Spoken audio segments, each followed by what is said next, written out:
Welcome to the Healthy Skin Show with Jennifer Fugo, where we're flipping everything you've been told about your chronic skin issues upside down and connecting you with alternative solutions your dermatologist never told you about. Welcome back to episode number 127 of the Healthy Skin Show. In today's episode, I wanted to talk about ingredients, both natural as well as more commercial, that a lot of people are using to sanitize and disinfect surfaces in their home, in their life, given this kind of virus pandemic environment that we're living in. There also tends to be a heck of a lot of misinformation out there. And there's people that are promoting the use of certain natural substances, claiming that they will disinfect, say, your countertop or your handles, and yet that's not really the case. So I wanted to give you some straightforward information that you'll be able to use that's really practical, okay?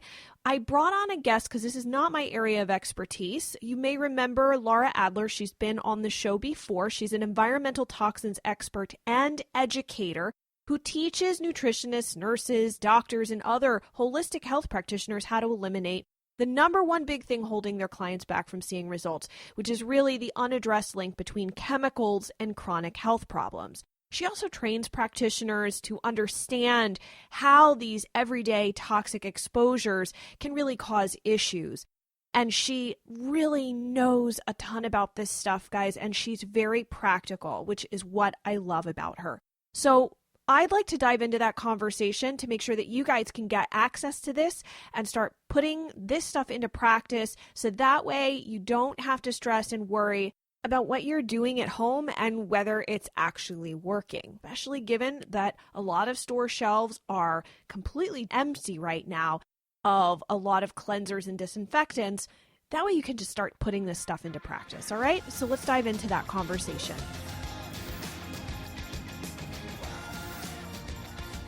Laura, so you are what I consider one of the experts on all things chemicals, environmental exposures, that kind of thing. And I figured you were a good person to ask because everybody is scared. They are super scared right now and they do not know what to do. I mean, I walked into the grocery store and this lady puts her arm into the shelf with all of the, Clorox and Lysol wipes and just dumps a whole slew of them into her cart. That's what happened 2 weeks ago, and now there's nothing there. So I've seen people say online, oh, well, let's just continue using our natural products like distilled vinegar or white vinegar or whatever to clean our homes because that should be effective enough. What do you think? Do you think that that's enough? Like everything, my answer is typically it depends. And that's certainly what my answer is going to be in this case as well. It depends. So, in my community, I have a lot of people, obviously, that are really conscious about avoiding, endocrine disruptors or other types of chemicals in household cleaning products that everybody is scrambling for right now in light of this coronavirus situation. And so they don't really use those products. They tend to, use the more natural cleaners. And I kind of look at this situation from two perspectives. One is, those natural cleaners have a time and place. If somebody is not symptomatic, if they've not been around people, like if they've been practicing their social distancing and haven't been going out and they've been doing that for a week or two, then, okay, I think in those type of instances where the likelihood of there being coronavirus anywhere in the home and people aren't coming and going, I think in those types of situations, something like vinegar, which is not effective against coronavirus, is probably sufficient. It's probably sufficient. What I don't want to see is people who are making assumptions or worse, making claims that products like vinegar and even some essential oils, which while they certainly might be antimicrobial, antibacterial, even antiviral, I don't know if they've been tested against these types of novel viruses. And so unless we have that information, because of the seriousness of this pandemic now, I think we want to err on the side of caution. And use products that we know are going to be effective. That doesn't necessarily mean that those products need to be toxic, however. So there are natural, safe, non-toxic products that we can use that can be effective. But like, I really just want to caution people against, going, oh, we have to use everything natural and non-toxic. What I like to say in this whole conversation around environmental toxin exposures is that it's what we do every day that matters, not what we do every once in a while. And knock on wood, this is a once in a while situation. This is not something that's going to last forever and ever and ever. So, that's sort of what my take is on those super natural vinegar-based cleaning products, or even, vinegar and a couple drops of essential oils. It may provide a false sense of security against exposure. And, while we're being so focused on this topic of cleanliness and making sure that we're not, transmitting viruses unknowingly to people, like, let's make sure that we're doing it right and not, I've just seen a lot of dialogue around things like vinegar and essential oils, and I think they're great.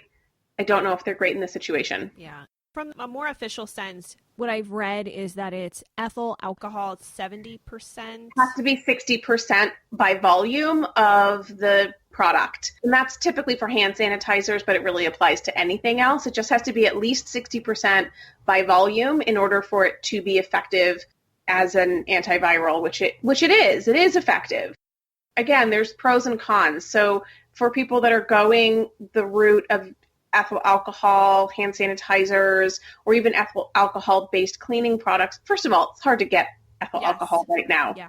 So, as soon as hand sanitizer started disappearing off the shelves, and then all the DIY hand sanitizer recipes started going, people started buying those ingredients. Similarly cautious about a lot of the DIY recipes because, people are not scientists, and we don't really necessarily know about formulation.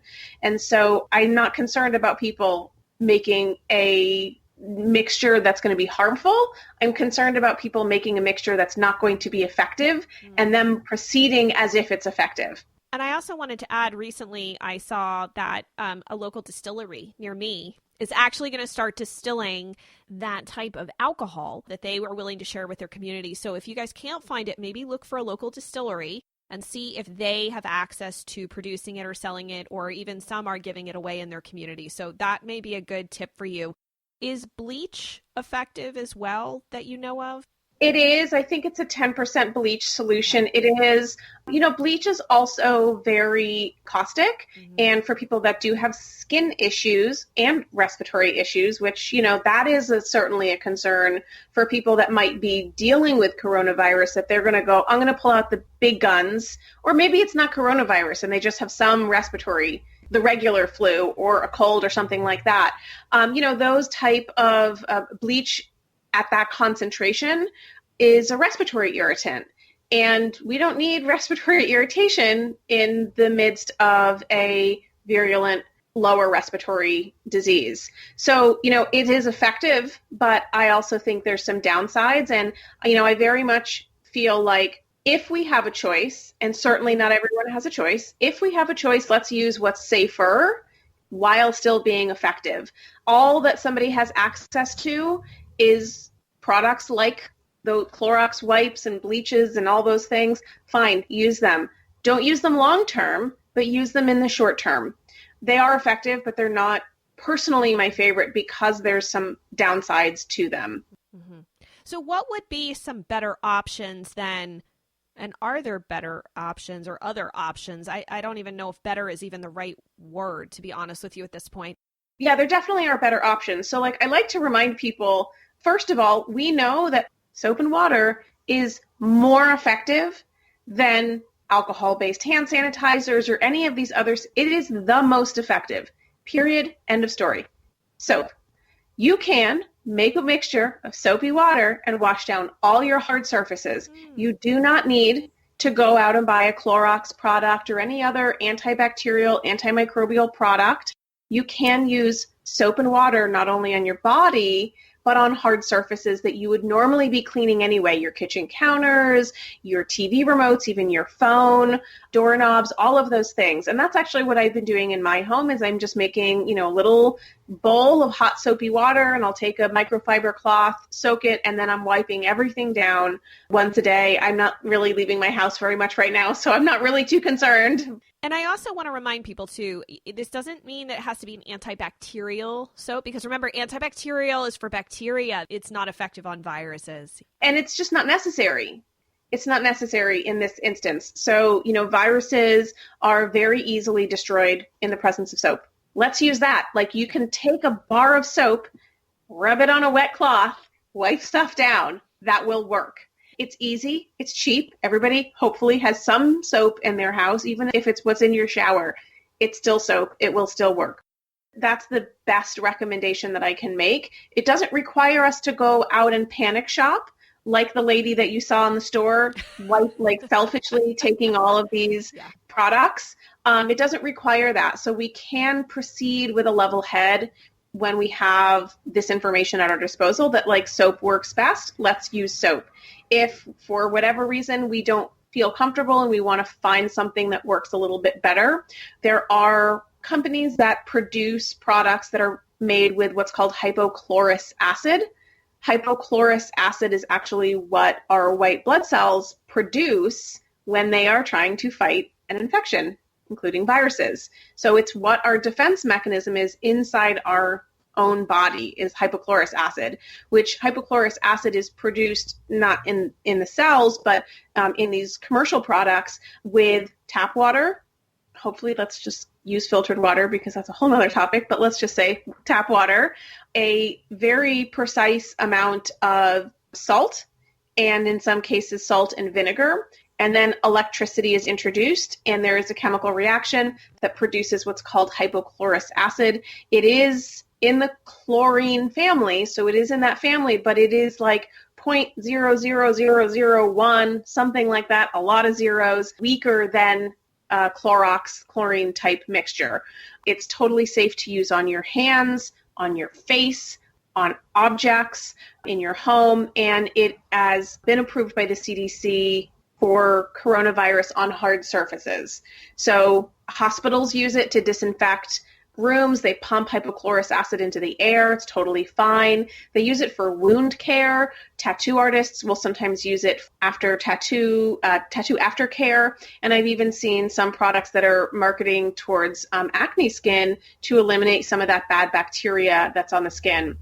And there are companies that manufacture these products. So Force of Nature is a commercial household cleaning product / device that basically sells you an empty bottle, a stand or a base that provides the electricity, and these little ampules of precisely measured salt and vinegar. And you produce your own hypochlorous acid, and you can use it to spray down everything in your house, just like anything else. And it's effective. And then there is a company called Briotech, Briotech,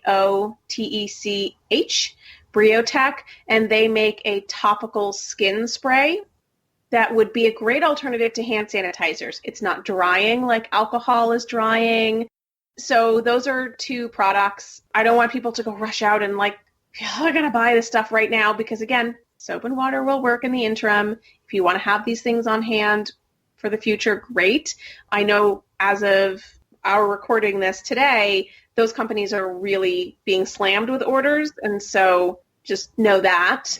But they're good to have on hand. So that's really what I'm recommending is soap and hypochlorous acid, with one small asterisk on the hypochlorous acid is just because it's natural and non-toxic, it's safe, it also does kill 99.99% of viruses and bacteria, germs, and we don't want to be so hyper-obsessive that we end up creating these sterile environments, because we do see in the literature associations between the overuse of products like this and increased issues around like asthma or other respiratory or even immune issues, because we don't have that exposure to train our immune system to become responsive. So just one caution on that. Again, in instances like this, I wouldn't use Force of Nature products every single day. I would use them when somebody was sick or in instances like this. Right. And naturally, if you're quarantined at home or you're under lockdown and you've not been out, you haven't been exposed to anyone, it may not be necessary. But again, Laura and I are not doctors, and that's an important point here. We always want to make that if you have any concerns, speak with your doctor team about what is appropriate for you, especially given that some of you may be on immunosuppressants and other things. So it's important to always take this information and put it in context with where you are with your unique situation, because some of the folks that listen to this are working in hospitals right now and they're exposed to things, and other folks like us do not have that great of an exposure.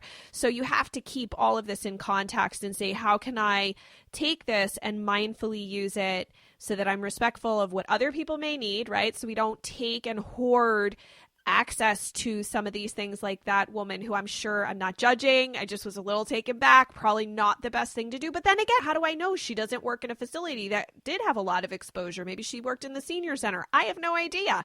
But we are seeing people that are just taking everything, and we want to be mindful of that. But I'm so appreciative that you're able to share these resources with my audience. Thank you so much. I appreciate it. You're welcome. And I know, too, you've got some great posts over on Instagram. I'm going to link to those in the show notes so that people can get access, and then they can go and check your website out at lauraadler.com. Yes, that's correct. Perfect. All right. Thanks so much for joining us. Yeah, thank you. To get your hands on all of the links and resources that we discussed, head on over to skinterrupt.com/127. You can also leave your questions and comments there. That way we can keep the conversation going.